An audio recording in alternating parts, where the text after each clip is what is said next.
Amaliya xanım, niyə tatu edirlər? Deməli, bu çox tatunun kökləri qədimə gedir. Lap qədimdə tayfalarda tatu vururdular. Tayfalar bir-birindən seçilmək üçün, yəni fərqlənmək üçün edirdilər. İndi müasir zamanədə isə bu artıq bir dəb olub və artıq bir biznes olub.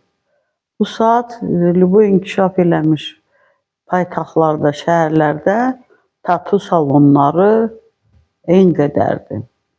Və insanlar da necədir? İnsanlarda kütləvi belə hipnoz, kütləvi təqlid etmə, dəb, bir növ bu dəb olaraq qaldı.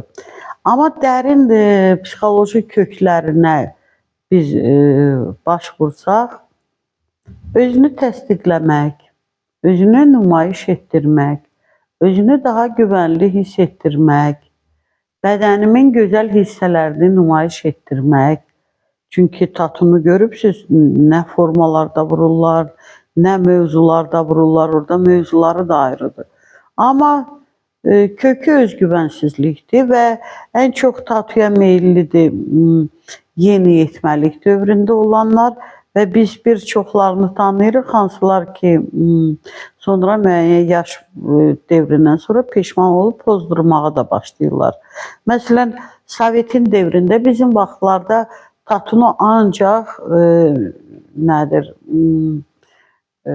türmədə istifadə olunurdu da.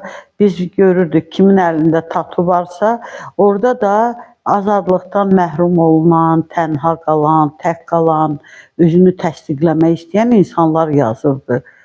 Amma indi təbii ki, tatu məhkum olunanların əlaməti deyil, dəbin əlamətidir. Dəb də yenə deyirəm, özünü təsdiqləmək, özünü nümayiş etdirmək, müəyyən dərəcədə daxilində kompleksləri olanda, narazılıq olanda o tatu ilə özünü identifikasiya etmək, o kompensasiyanı tatu ilə eləyir. Düzdür, hər şeyin abardıcısı artıq patologiyadır. Siz yəqin görübsünüz, bədəninin 1 santı belə boş yerini qoymayıb, üzü, əli hər yerə tatu eləyən, onlar artıq abardıcı formadadır. Amma bugün üçün bu bir növ kütləvi olaraq dəbdir, bir də biznesdir.